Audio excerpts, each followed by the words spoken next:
Անդրադառնանք վերջին շրջանում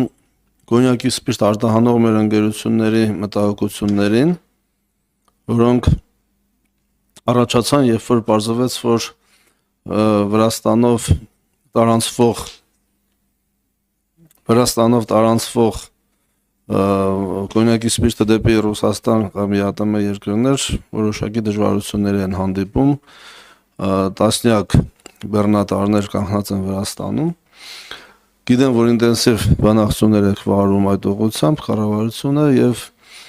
այսօր ընդհանրապես տեղեկացանք, որ կարծեք թե դրական տեղաշարժ կա, խնդրում եմ այս կապակցությամբ տեղեկացնեք ինչ ընթացք կա, սա առաջին հարց։ Միանգամից ասեմ, չէ, հարցերս։ Դուք նշեցիք, որ Հայաստանի պետական բյուջեից մաքսատուրքերի տեսքով ԵԱՏՄ բյուջե ավելի շատ է մուծվել, քան հակառակ ուղղությամբ բացասական սալդոն մոտ $139 միլիոն, եթե չեմ սխալվում։ Խնդրում եմ բացեք սա, որ լայն հանրության համար հասկանալի լինի, թե այս երևույթը ինչ է նշանակում, սա կարևոր եմ համարում։ Եվ եւս մեկ հարց, մենք 2024 թվականին վավերացրեցինք ԵԱՏՄ-ի եւ Իրանի Իսլամական Հանրապետության միջև ազատ առևտրի մասին համաձայնագիրը, որը ստորագրվել էր 2023-ին։ Ես ուզում եմ տեղեկացնեք մեզ եւ հանրությանը, թե պայմանագրի ստորագրումից հետո ինչ նոր տեղաշարժ ունենք Իրանի Իսլամական Հանրապետության հետ առևտրի մասով, ինչպիսին է կառուցվածքը փոխադարձ առևտրաշրջանառության եւ նաեւ տեղյակ ենք, որ բանակցություններ են ընթանում ԵԱՏՄ-ի շրջանակներում Եգիպտոսի, Արաբական Միացյալ Էմիրությունների, Ինդոնեզիայի եւ Մոնղոլիայի հետ։ Ինչ փուլում են գտնվում այժմ այդ երկրների հետ բանակցությունները եւ առաջիկայում ինչ զարգացումներ կտեսնենք։ Այսքան առաջում շնորհակալ եմ։ Շնորհակալ եմ, շնորհակալություն հարցերի համար, շատ կարևոր հարցեր էին։ Սկսեմ առաջին հարցից, կոնյակի հետ կապված, դուք շատ ճիշտ եք եւ վերջին երևի թե 2 շաբաթվա ընթացքում ոչ մի մեքենա Վրաստանից դուրս չէր եկել մինչև Ռուսաստան,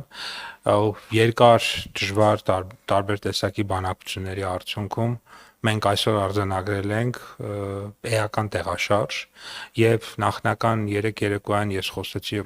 Վրաստանի գյուղատնտեսության եւ շրջակա միջավայրի նախարարի հետ, ով իմ գոլեգաներից մեկն է, նա ինձ խոստացավ 33 մեքենա այսօր թողեմ, բայց ինձ տեղեկացրեցին, որ արդեն իսկ վրացական կողմը դեպի Ռուսաստան այդ դեկլարացիան դրական վիզայով տվել է 52 մեքենայի համար, այսինքն թիվը ավելացել է։ Այս պայդրությամբ բացի 52 մեքենաներից եւս 72 մեքենա Վրաստանում է, ունենք նաեւ Հայաստան-Վրաստան սահմանին եւ ճանապարհին գտնվող մեքենաներ եւ բնականաբար հարյուրավոր մեքենաներ կան Հայաստանում, որոնք պատրաստ են բեռնվեն եւ գնան դեպի Ռուսաստանի Դաշնություն։ Դրականը նա է, որ այս պայդրությամբ արդեն իսկ ուրեմն կա կոնկրետ պայմանավորվածություն եւ կա կոնկրետ մեխանիզմները դեռևս քննարկման մեջ են, բայց կառավարությունների Հայաստանի Հանրապետության կառավարության միջամտության հետևանքով եւ արդյունքում կարող ենք արձանագրել, որ մի իրավիճակ ունենք, որ բազմաթիվ արտահանողներ այսօր արդեն ապրանք կարտահանեն Ռուսաստանի Դաշնություն, ինչը շատ կարևոր եւ կենսական նշանակություն ուներ, բացատրեմ ինչի, որովհետեւ այդ մարդիկ ունեն պայմանագրեր եւ պարտավորություններ ունեն, որպեսզի այդ պայմանագրերը իրականացնեն։ Եվ ես խոսել եմ այսօր մի շարք մեր արտահանողների հետ եւ նրանք շատ մեծ գոհունակություն ունեին ստեղծված գոնե մասնակի լուծման հետ կապված եւ որովհետեւ այն քանակները, որոնք որ հնարավորություն ընկերություն կա 1 մեքենա է արտահանում, կարողացել արտահանել, մեկ ընկերություն կա 10, այսինքն տարբեր ընկերություններ, ամենաշատը 10 մեքենա արտահանող ընկերություն կա եւ ամենակիչը բնականաբար 1 եւ ընկերություններ կա, հա, դեռ խնդիր ունի, բայց ուզում եմ նշել, որ Այսօր մենք ունենք լրիվ ուրիշ իրավիճակ, ինչ ունեինք 3 առաջի օր, սրանից 10 օր առաջ կամ 2 շաբթի 2 օր առաջ, եւ նաեւ նշեմ, որ իմ գործընկերը Վրաստանի ես նշել եմ, որ ես պետք է գնամ Վրաստան այդ հարցը քննարկեմ, դրա կարիք չեղավ, որտեղ մենք անընդհատ սերտ շփման հեռախոսային կապի մեջ էինք, անընդհատ օրվա մեջ մի քանի անգամ հեռախոսով կապի մեջ ենք եւ ըստ էության վաղը ինքը որոշեց, որ ինքն է գալիս, այսինքն իրենք են գալիս վաղը Հայաստան, իհարկե այդտեղ նաև այլ միջոցառում ունենք իր հետ պլանավորած գիտագործության ոլորտում, բայց Վրաստանի գյուղատնտեսության եւ շրջակա միջավայրի նախարար վաղ ժամանի Հայաստան, որպեսզի այս եղած պարտավորությունները ել ավելի ամրապնդենք, մեխանիզմների ներբությունները վերջնական ֆիքսենք, որպեսզի process-ը գնա առաջ։ Սա մեկ։ Հաջորդիվ ուրեմն դուք նշեցիք, ես պետք է պարզաբանեի, թե ինչ է այդ բացասական սալդոն, գիտեք, որ մենք մաքսային հանրության համար, հասկանալի է այդ հարցը դուք հանրության համար եք խնդրում, որպեսզի պարզաբանվի, առաջարկում, որպեսզի պարզաբանվի, մենք մաքսատուրքերը, որ վերցնում ենք, դրանք Հայաստանի Հանրապետության պետական բյուջե չեն գնում։ Մենք մաքսատուրքերը փոխանցում ենք ամբողջովին ԵԱՏՄ բյուջե եւ այնտեղից մենք ունենք մասնաբաժին եւ այդ մասնաբաժնից ստանում ենք տոկոս։ Նախկինում այդ տոկոսը ի օգուտ մեզ էր, այսինքն Հայաստանի սահմաններից ԵԱՏՄ էր մտնում ավելի քիչ մաքսատուրք, այսպես ասենք, հա, եւ մենք ավելի շատ էինք ստանում, հիմա բոլորովին հակառակն է, ԵԱՏՄ-ի, այսպես ասած, հիմնական դարպասներից մեկը դարձել է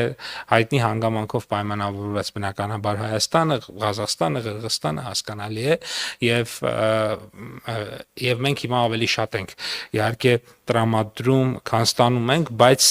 ես այստեղ իհարկե քննարկումներ կան ԵԱՏՄ տարածքում սրա հետ կապված, երկրներից մեկը նախաձեռնել է, բայց նաեւ հակառակ կողմն էլ իր կարծիքը ունի, որ սա ժամանակավոր գործընթաց է, այսպես ասած կայունացման արդյունքում կդիտարկենք հետագա փոփոխության հնարավորություն կա թե չկա, այս բանին ուզում եմ ասել, որ Հայաստանը այդպիսի նախաձեռնությամբ հանդես չի եկել, մենք շարունակում ենք խորացնել մեր ինտեգրացիան տարածաշրջանում, այդ թվում ԵԱՏՄ-ում, ԵՄ-ում եւ այլն, եւ փորձում ենք շատ առողջատնտեսական եւ ներդրումային օգուտներ քաղել մեր մասնակցության արդյունքից, ոչ թե այսպես ասած հույսներս դնենք մի քանի 0.այսքան% մեր մասնաբաժինը ավելանա, թե ոչ, իհարկե ինչը վատ չէր լինի, պարզ է։ ԵԱՏՄ Իրան ազատ առևտրի համաձայնագրի մասով դուք շատ ճիշտ եք, 23 թվականին ստորագրվեց, 24-ին ընթացակարգերը անցավ, 25-ի մայիսի 15-ին ուժի մեջ է մտել, այսինքն նոր է ուժի մեջ մտել եւ դժվար կարողանամ գնահատել արդյունքների մասին։ Մնացածի դեպքում մոտ ենք մենք ԵԱՏՄ Էմիրություններ եւ ԵԱՏՄ Մոնղոլիա համաձայնագրին, դրանք արդեն վերջին փուլերում են։ Մյուս երկրների հետ բանակցությունների ընթացքի մեջ ենք։ Դրանք բավականին երկար եւ բարդ բանակցություններ են, սովորաբար տևում են 1-1.5 մինչեւ 2 տարի եւ մենք նախարարություն ունենք ստորաբաժանում, ով նստած ապրանք նայում է, օրինակ այս ապրանքը այսքան տոկոս է, եթե հանկարծ դառնա 0% դրանից մենք օգուտ կունենանք, թե վնաս կունենանք, եթե օգուտ կունենանք նորմալ է, եթե վնաս կունենանք